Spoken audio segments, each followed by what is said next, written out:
It's Botan. This is not you. It's not me. Real people, real problems, real life solutions. Investigate TV Plus. Thanks for watching News 12 on your side. Happy holidays from Parker's Kitchen. Sending a world of good wishes to our invaluable team members. Thank you for making Parker's the best place to work and shop. Live from Augusta, you're watching News 12 live at 5. A windy day is giving way to a very cold night. Good evening. I'm Meredith Anderson. Let's get right to your first alert. Chief Meteorologist Riley Hale. Riley, what can we expect? Well, we're expecting wind chills possibly as low as near to the week in that full forecast. All right, thanks for that, Riley. Starting today, SCDOT will temporarily close part of Atomic Road for bridge repairs. That project is expected to last until August, so this won't be quick. The north and southbound sides of Atomic Road will be closed at the bridge sites, but there will be detours. Crews say the road will only be open to local traffic. In Augusta, tomorrow, work will start on Broad Street between 15th and 13th Streets. Crews say it'll be down to one lane both directions, so expect delays over there as well for the next several months. Students at Bel Air Middle School got to start the brand new year in a brand new school building. Bel Air Middle officially opened its doors this morning to students after months of construction delays. For the first half of the year, students were at Langford Middle School. Last week, students and families toured the building at an open house to see the new facilities and find their classrooms. We're learning today the suspect in the deadly truck attack in New Orleans visited the city. Meanwhile, Mardi Gras parades today, and the Super Bowl is next month. When asked about the bollards, New Orleans mayor said the fix is nearly complete. The family of a 14-year-old runaway is asking for your help tonight to find her. Richmond County deputies say Azaria Williams was reported as a runaway back on December 30th after she was not found in her room. They're hoping someone watching right now recognizes her and gives them a call. Richmond County deputies have arrested a woman in connection to neglect of an elderly person. They say Nicole Peak was in charge of caring for a family member. Investigators found roaches and piles of dirty dishes in the kitchen, with the family member's room smelling of bodily fluids. The fire department had to cut the mattress to get that family member out of the house for medical treatment. The Wilkes County Sheriff's Office looking for a suspect tonight after a shooting over the weekend at the Pope Center. Officials say the suspect fired 7 shots at a car that had 2 people in it as it drove away before running away themselves. Deputies have not found the suspect but believe everyone involved are juveniles. The Department of Justice has filed an official complaint against the Fulton County Jail months after it released a report saying the jail was violating the rights of inmates there. The suit asked the jail to change almost everything, including housing, staffing, mental and physical health, and more. The Fulton County Board of Commissioners has also approved $300 million to update the current jail. Evictions turning violent. Coming up, our national investigative team looks into a growing problem. Riley? And we're expecting hard freeze temperatures over the next several mornings, at least until we get to Friday, and then late this week, maybe some snow. We'll have a look at it just after the break. The First Alert Team, the best in Georgia. Join us right 5 days out. A lot can change. Right now, we're keeping our temperatures here in Augusta right near the freezing mark as we head towards Saturday morning. So 1 or 2 degrees makes all the difference in this scenario. So make sure you are staying updated on that forecast. Yeah, let's have no ice, Riley. That's the order I want to put in right now. It has now been more than 100 days since Hurricane Helene, but debris like what you see behind me is still piled up all over our area. Crews on both sides of the river have made a lot of progress, but there is still a lot of work left to go. Your Audrey Dickherber was with one of those crews today. She joins us now live. Audrey, what are they saying? Well, Meredith, a lot of backyards, unfortunately, still look like this. Now, let me get out of the way and show you guys exactly what we're seeing here. There's still so many trees that are falling. They've broken down their fence over here, and we've actually reached out to Aiken, Columbia, and Richmond counties to see if there's a plan in place and a timeline for debris cleanup. So far, we've only heard back from Columbia County saying their goal is to have the first pass cleaned up by February, but there is no overall timeline. But regardless of the county, Team Rubicon has stepped up to help out our community. The hurricane hit over 100 days ago, and they've been here helping for at least 90 of them. They were originally supposed to leave in December, but then got extended until February, and now say there's a chance they could be here even longer than that because there's still a big need here for assistance. But it's not about what neighborhood you live in that determines if or when you get help. It's if you call 311. We get information from them, and then we send out a site survey team who goes out and assesses the damage, sees if it's in our ability to do, and then we do some evaluation. Elderly, young kids in the family, disabled, whatever, and we prioritize the work orders, and then we send crews out based on those priorities. And they already have 70 work orders in place. That's just how busy they are, and more of those are coming in. But they say they're working as hard and as fast as they can. But good to know, Audrey, that people need to call 311 if they have debris, and then it'll be assessed from there. Of course, we'll hear more from you on the cleanup progress, all new on News 12 at 6 o'clock. Housing is becoming increasingly expensive across the country. For those struggling to pay their rent, that could mean eviction. It's a possibility millions of Americans face, and with the prospect of losing their home comes another threat, the possibility of violence. National investigative reporter Kristen Crowley takes a look at how some evictions can turn deadly and what experts say can fix the rare but growing problem. Dispatch requesting assistance. It's February 29th, 2024. Suspect is still in the residence. The emergency They have an officer down. is dire. We now have 2 officers down. Police flood the front yard of a home just outside Kansas City, Missouri. 2 officers shot. I need at least 4 ambulances. The call brings emergency crews from across the region to help. Be ready to take your patient. Be advised this is still an active scene. PD still taking fires. But help is too late. Giving you another live look. This is the beginning of this procession. 2 people died that day. Independence, Missouri officer Cody Allen. I was like, why? Why? And Carmen Mack's big brother, Drexel Mack. This is not fair. This is not fair. My brother should still be here. He should have not got killed doing his job. Drexel wasn't law enforcement. The job that got him killed was serving an eviction notice. The man being evicted, Larry Acree, is now charged in the double murder.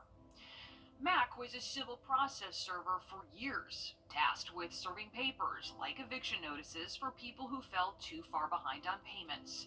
Work that isn't considered inherently dangerous. But Carmen says she constantly worried for his safety. People are very crazy, and people you come to take their stuff from them is how they feel. So they try to protect their belongings. At that moment of eviction, everyone is tense. It can escalate very quickly. And eviction expert Carl Gershenson says examples of violent evictions are popping up across the country. Here's a notice to evict, okay? What? It's your notice for, put the knife down right now. We found, quite a large number of these stories being reported each year. Gershenson is the director of Princeton University's Eviction Lab, a group that formed because he says no one was tracking the rate of evictions in the U.S. The number it determined is about 3.6 million a year. What about violence with evictions? Is that being tracked?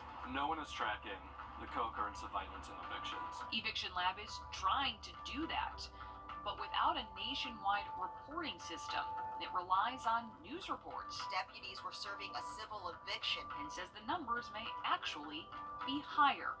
In 2022, it documented at least 38 deaths. By 2023, the number was 44. And that's not including other types of violence that people survived. It is too much. Carmen says she can't make sense of any violence, but she hopes change comes with evictions and safety becomes a priority, even if it's too late for her brother. Kristen Crowley, on your side. Evictions can be deadly in more ways than one. The Eviction Lab says people forced from their homes have higher mortality rates than those who stay in them. That is in part because they're more likely to then lose their job and become homeless. The Eviction Lab also says the time in your life you're most likely to be evicted is between birth and 18, meaning children are feeling the brunt of this crisis. If you are struggling to pay rent, one resource is the United Way. You can call 211 and ask for help. We're back in a bit. Guy's business. Former President Jimmy Carter lies in repose at the Carter Center in Atlanta. People have been coming by to pay their respects to the former president. Your Georgia State House reporter Abby Kasouras joins us live from the Carter Center. And Abby, what has it been like there today? I can tell you, after being able to go inside myself, it is just a really spectacular experience. You know, you see these people paying their respects. We saw some women blow kisses. We saw a guy who was in his military uniform give a salute to the casket. The Carter Center estimates there have been more than 16,000 visitors since Saturday here, and there's still time if you want to come out and pay your respects. You can do so before Tuesday morning at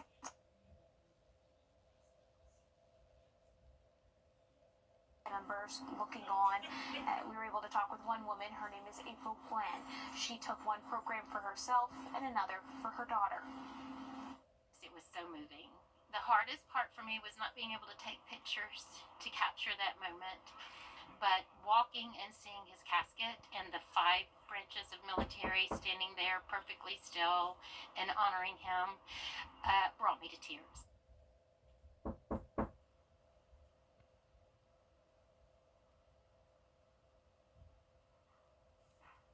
We're having some trouble with that shot out of Atlanta. Want to let you know the late president and his family will travel to Washington, D.C. tomorrow, and once at the Capitol, he will lie in state until 7 a.m. Thursday. They will then come back to Georgia for a private funeral service at a church in Plains, and he and his wife will be laid to rest right next to his wife, Rosalind, in Atlanta. We're back after this.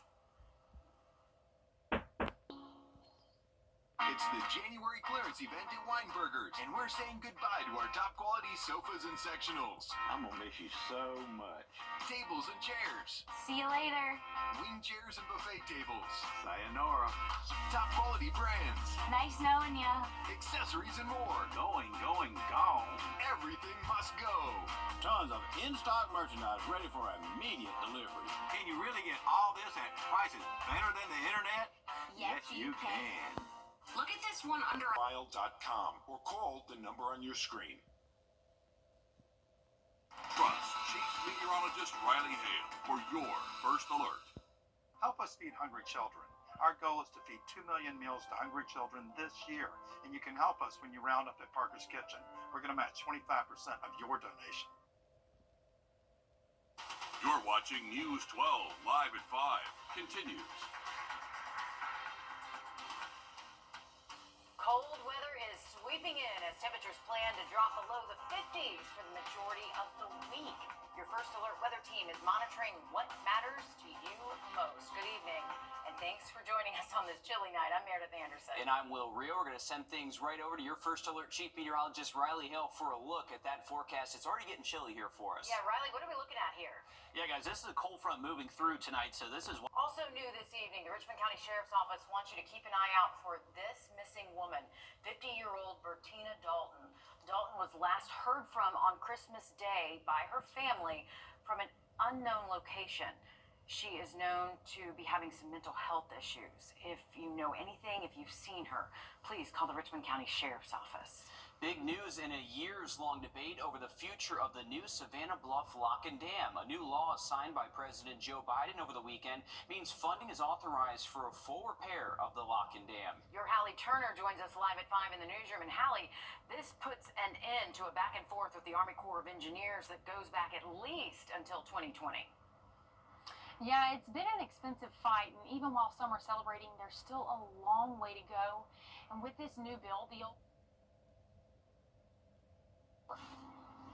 something Georgia Congressman Rick Allen and South Carolina Congressman Joe Wilson say they've been fighting to keep for years. In a statement, Congressman Rick Allen says any option that resulted in a significant drop in the water level was a non-starter for local businesses, homeowners, and families. He believes preserving the structure will be beneficial to our community, and he called it a victory for East Georgia.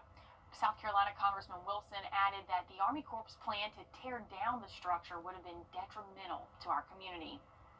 But again, not everyone is celebrating the victory. And coming up all new tonight on News 12 at 6 o'clock, we're hearing from the Savannah Riverkeeper, who says she has a lot of questions.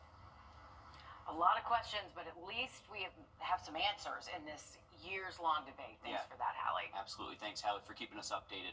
Well, an Atlanta area bus driver shot and killed over a $2.50 bus fare.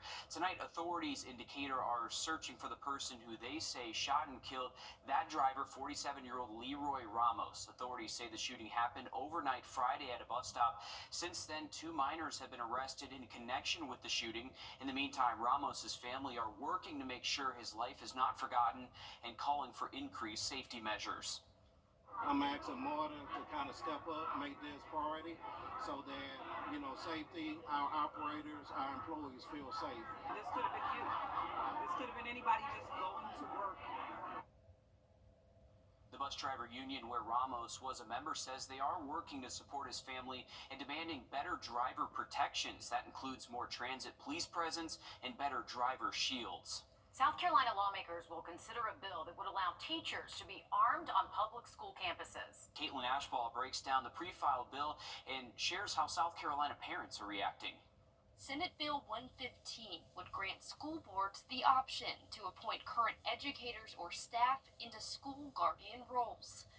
Employees would then be able to keep personal firearms on campus for use in the event of an active assailant. Joy Brown is a mother of 2 and a member of one of Charleston County's constituent boards. It's something that shouldn't be taken lightly, appointing armed people into our schools, and again, them being appointed by people who aren't necessarily qualified to make those decisions.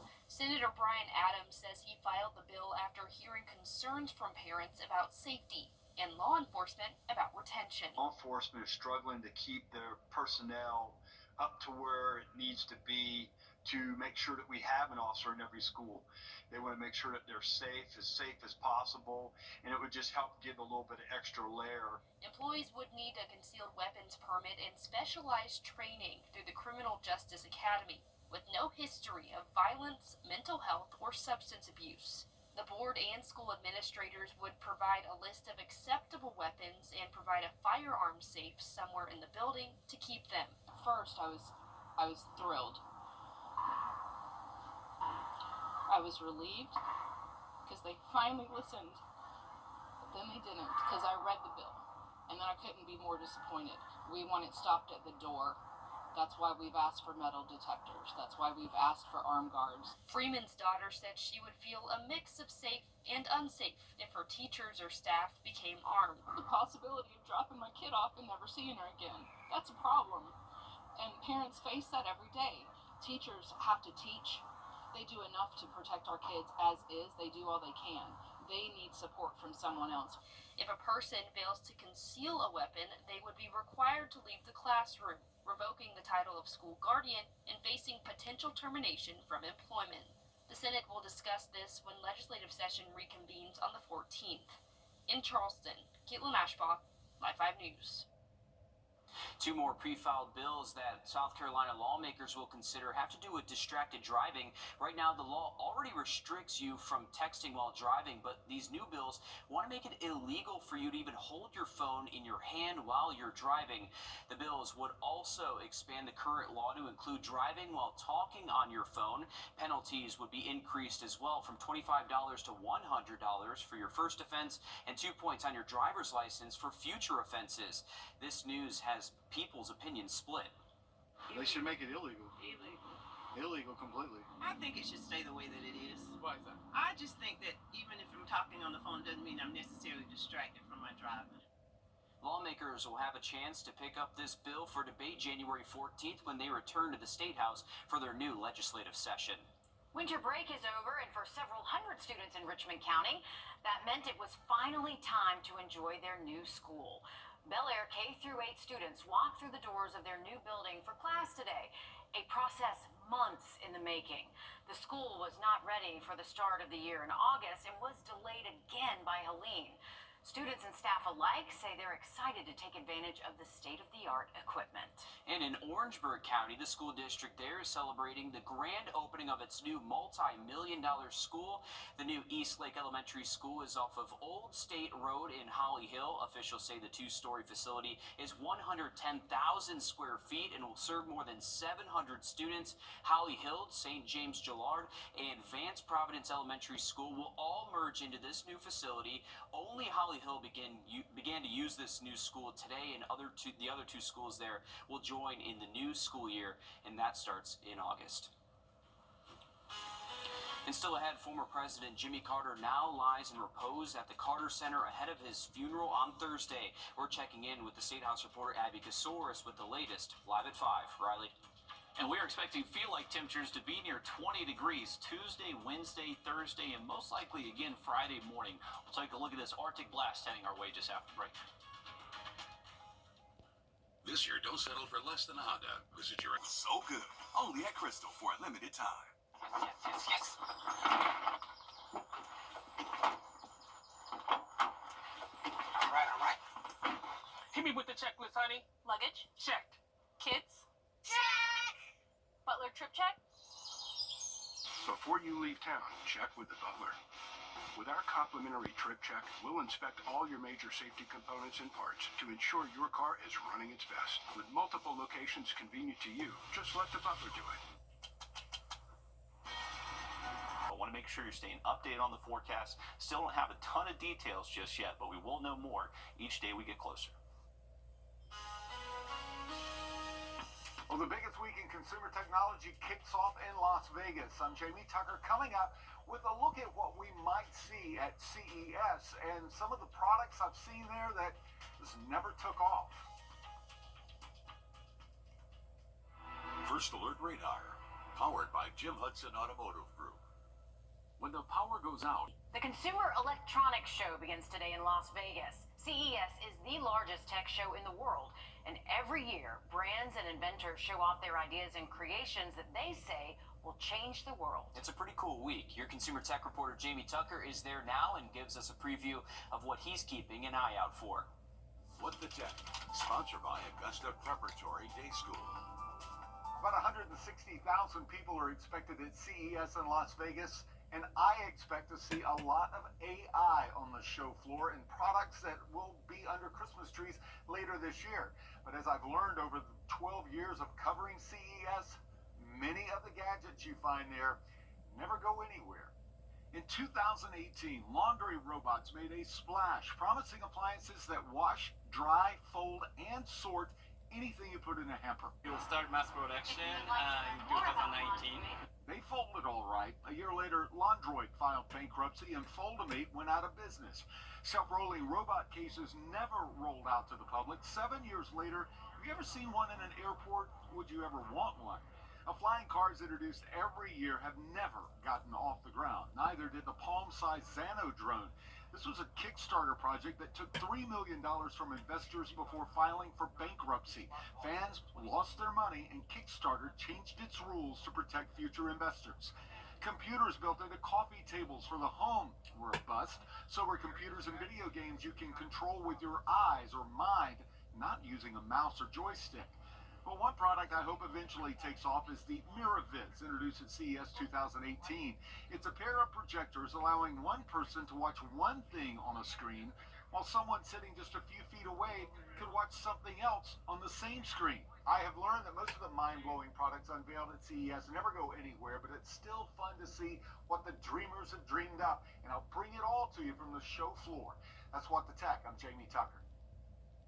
Well, starting today, a months-long road construction project will impact SRS workers. These closures and detours for bridge repairs on Atomic Road will be through at least August. This includes the northbound and southbound sides of Atomic Road, beginning today on Broad Street between 15th and 13th Streets. The Department of Transportation says this will significantly impact traffic, especially those going to and from SRS in the early morning and afternoon hours. Big news for Riverbank Zoo and Gardens in Columbia. Construction has officially begun on the new Saluda Sky Ride Gondola project, and you could be riding on that gondola by the fall. Current estimates say it will be open by late September. This is part of the zoo's Bridge to the Wild expansion project that will include enhanced lion and tiger habitats and an expansion of the Carousel Plaza. Well, football season nears an end. The high school basketball season is heating up now. Yeah, the Evans Knights girls team is off to one of its best starts in school history. Your Joseph Doring joins us now with more. Yeah, it can only go as far back as 2006 on Max Preps, but this year's team is 14-2, and it's without a doubt one of the biggest storylines we have of the year. Right now, the Knights could lose every game remaining on their schedule, and they could still secure the school's first winning season since 2013. Now, when you look at previous seasons, this year's group has done a complete 180. In the last 3 years combined, the Knights only won 11 games and had 68 losses. Head coach KJ Kinney has been with the Knights since that tough stretch started back in 2021. He says the key to this year's turnaround has been finally getting the young talent to play to their potential. I think it started with winning the JV tournament 2 years ago and then back-to-back last year, and now this young group of freshmen, sophomores, they're now varsity and they've got that experience. So last year kind of thrown in the fire with some of the freshmen, but they grew, they all got better, and so now you're starting to see that young crew take that turn. Evans will open up region play tomorrow night at 6:30 over at Greenbrier. We'll have more about the Knights' rise to success coming up all new at 6 o'clock. All right, thanks for that, Joseph. Glad to see the Knights turning it around. The wind and the cold air is showing up, folks. Take a look at the temperature spread across the area. Right now, it feels like freezing up in Wilkes County, but still hanging on to the 50s right now in Sylvania. Now, look at that forecast for you just after a short break. After an accident, consider this. Insurance companies track the results of law firms. They know which ones ignore lowball offers and file lawsuits, and which ones have never seen the inside of a courtroom. If your lawyer has a reputation for settling cheap, what kind of offer do you think you'll get? I'm Austin Jackson. At my law firm, insurance companies respect us because we stand up for our clients. Injured? Call Austin Jackson, the Augusta guy. 706-724-7224. Check out the newest dealer or visit buyfordnow.com.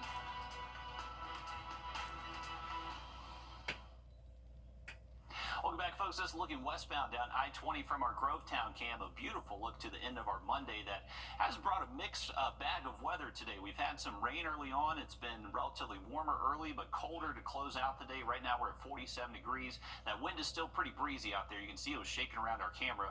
And take a look at this cold air now showing up. Actual temps at 40 in Washington, up in Wilkes County, still at 48 here in Augusta.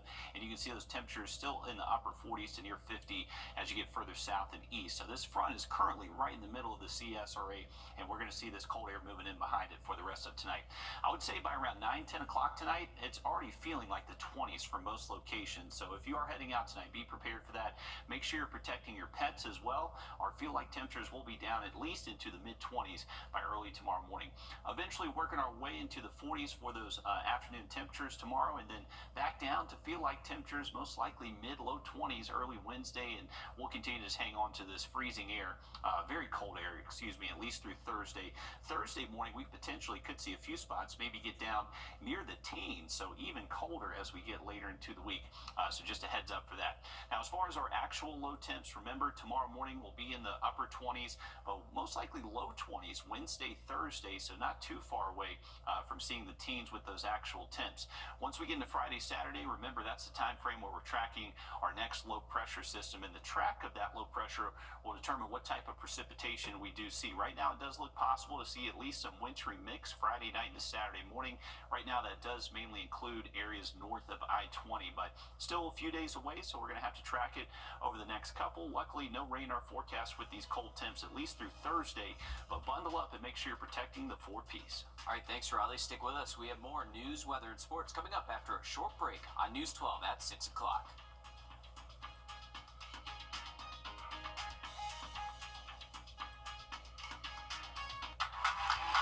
Is giving you $1,000 cash when you purchase a new system.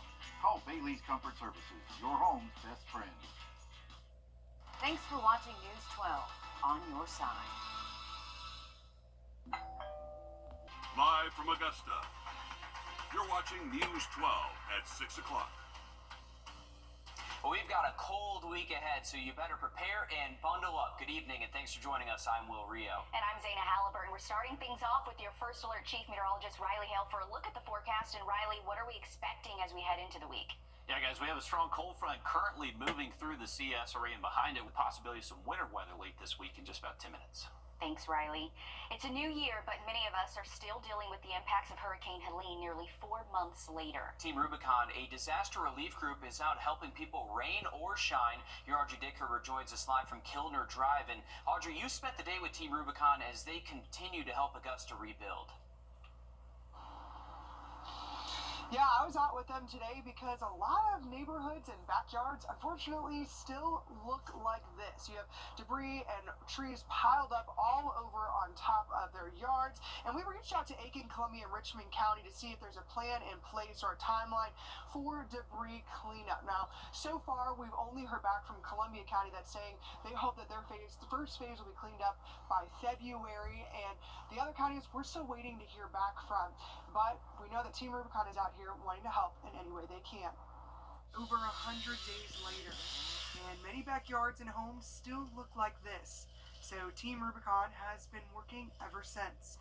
And worked through the holidays. So we've been on site. This is our 93rd day. They were supposed to leave in December, but now they're staying until February. But say there's a chance they could be here even longer. Just cleaning up the stuff that would cost people $10,000, $12,000, $15,000 to have done, and they really can't afford that, and we do it all at no cost. But a certain neighborhood or zip code doesn't determine if or when you get help. It's if you call 311. And we send out a site survey team who goes out and assesses the damage, sees if it's in our ability to do, and then we do some evaluation. Elderly, young kids in the family, disabled, whatever, and we prioritize the work orders, and then we send crews out based on those priorities. With 70 work orders still open, they bring in people from all over the country to help. So we're proud that we can step up and step in the arena when there's a need and augment whatever the federal or state or county level emergency services can provide. Willing to help, no matter how long it takes. It's a servant's heart, and we're here to try and make people's worst day a better day. Bring light where there's darkness because of what they've gone through. And it's just, we do hard work, but we do heart work. And we're still waiting to hear back from Aiken, Columbia, and Richmond counties on an official deadline for when they're hoping to get all the counties cleaned up. But Team Rubicon says to call that 311 number if you do need assistance, because that's where they pull their information from in order to help everyone out.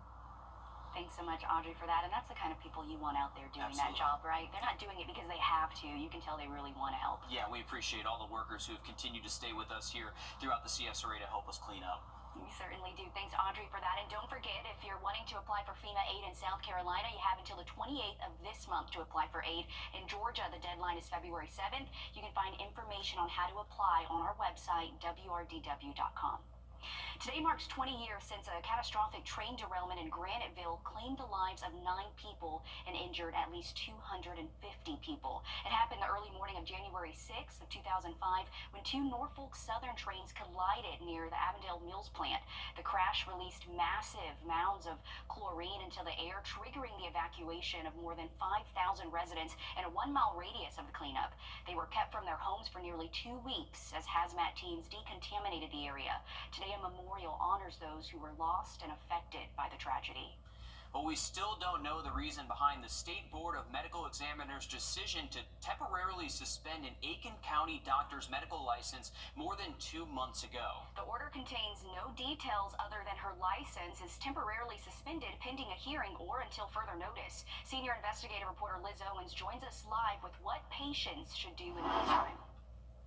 Right, so and I looked up orders and hearing dates and didn't see her name listed on anything, and some of the ones I did look up had that were going to court or going to the hearing in the next couple of weeks. Those are from like years ago, so really don't know how long before we find out what happened. But Dr. Cindy Besson is still listed as an OB/GYN under the staff section on the website for Women's Health Associates, which is in Aiken.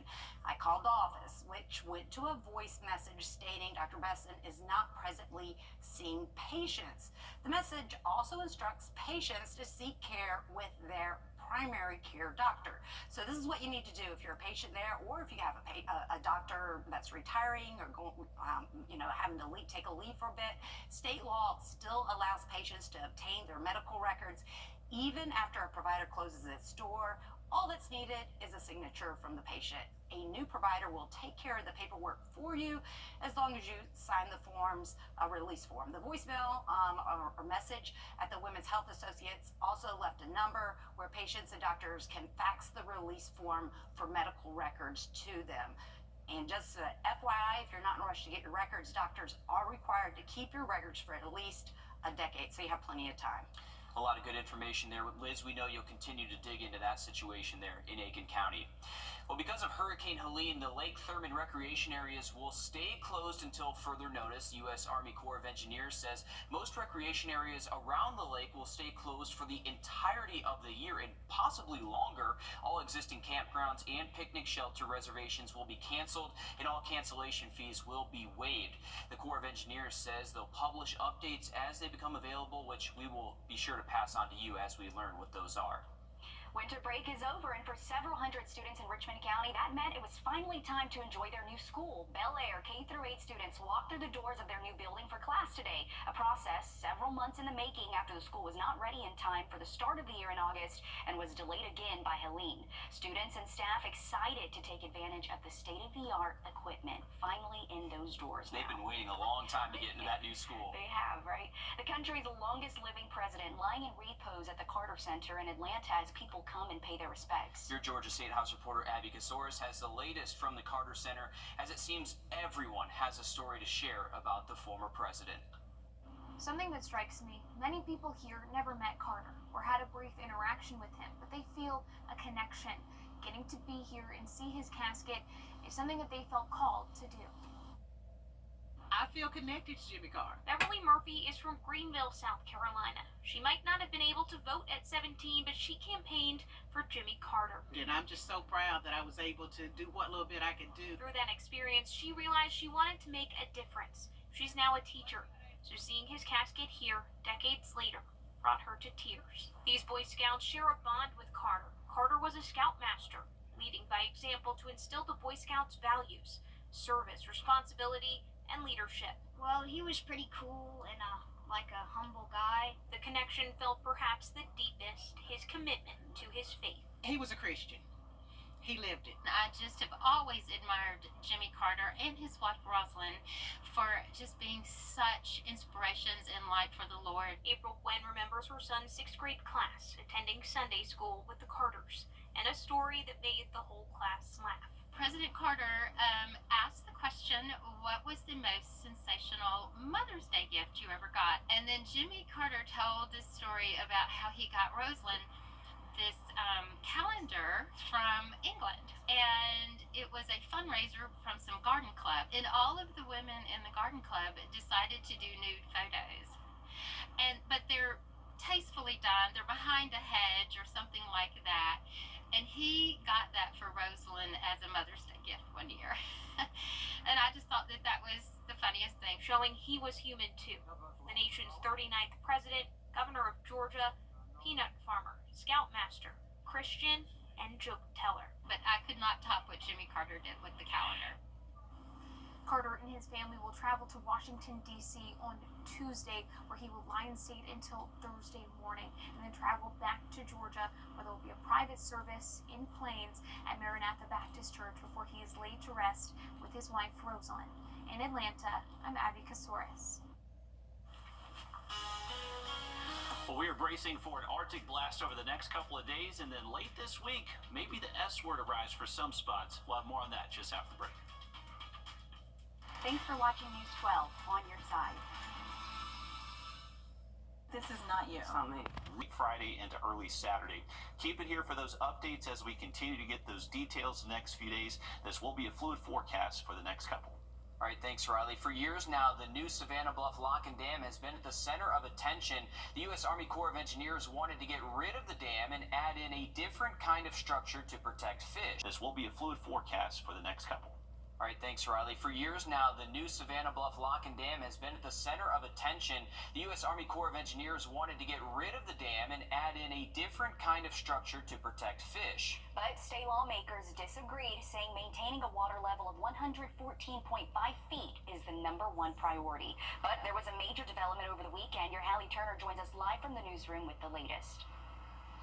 Yeah, well, it all happened on Saturday in Washington when President Biden signed the Thomas R. Carper Water Resources Development Act of 2024 into law after years of fighting with the U.S. Army Corps of Engineers. The Lock and Dam is here to stay.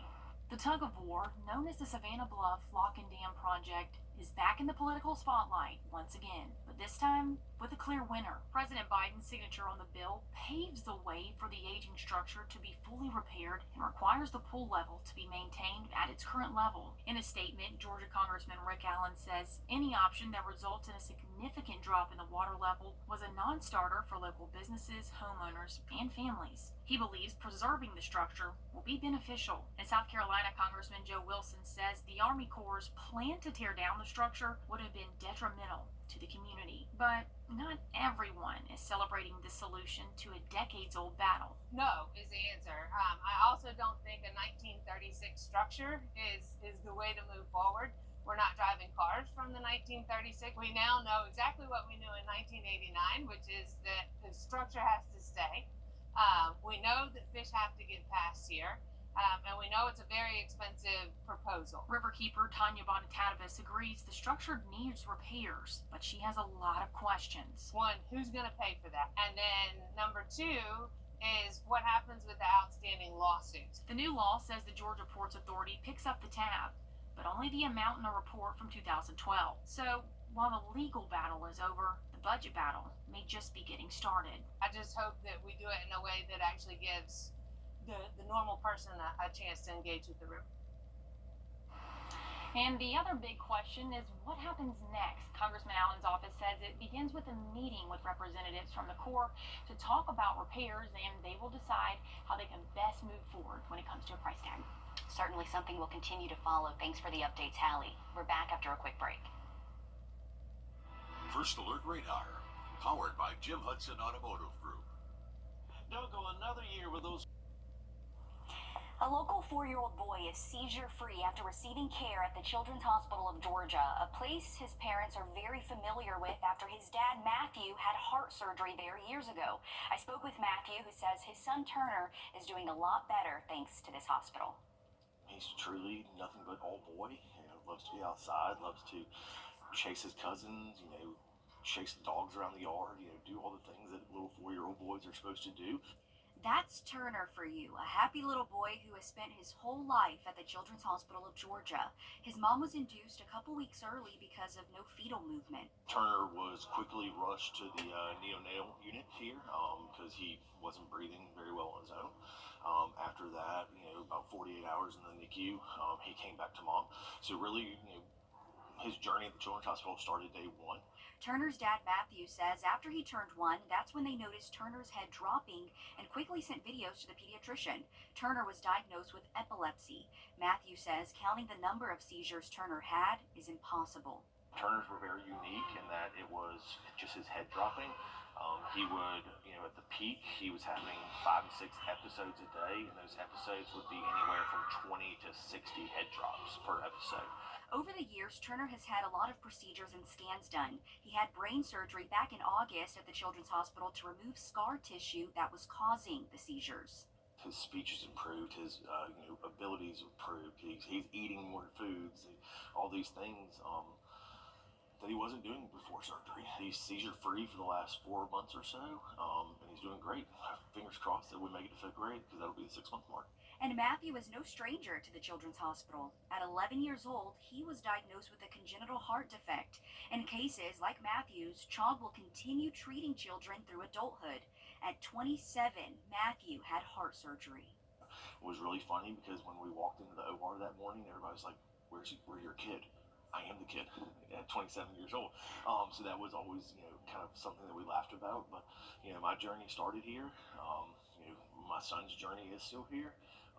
But like I said, we could never imagine a better place. And we're so grateful for this place being right in our back doors. And certainly happy to see Turner doing much better, but a lot of people don't know that about the Children's Hospital. If you receive care there as a kid, that care continues into adulthood, just like Matthew. Yeah, it's something I learned here tonight. I didn't even know that. Pretty cool operation they have going on there, and we're thankful that they're here right in our own backyard. Helping so many kids. Yeah, definitely. So thank you for covering that for us, Zanas. Well, we do have a new program starting up this year. It's called the 3-Degree Guarantee. Every time we are within 3 degrees of the high temperature, Tub Doctor is going to donate $50 to the charity of their choice. This month's charity is Prepare for Babies. We nailed it today. We got within 3 degrees, so $50 heading to Prepare for Babies. Hope you tune in each 6 p.m. newscast so you can keep us honest and make sure we're staying accurate. We'll have a look at that 7-day again just after the break.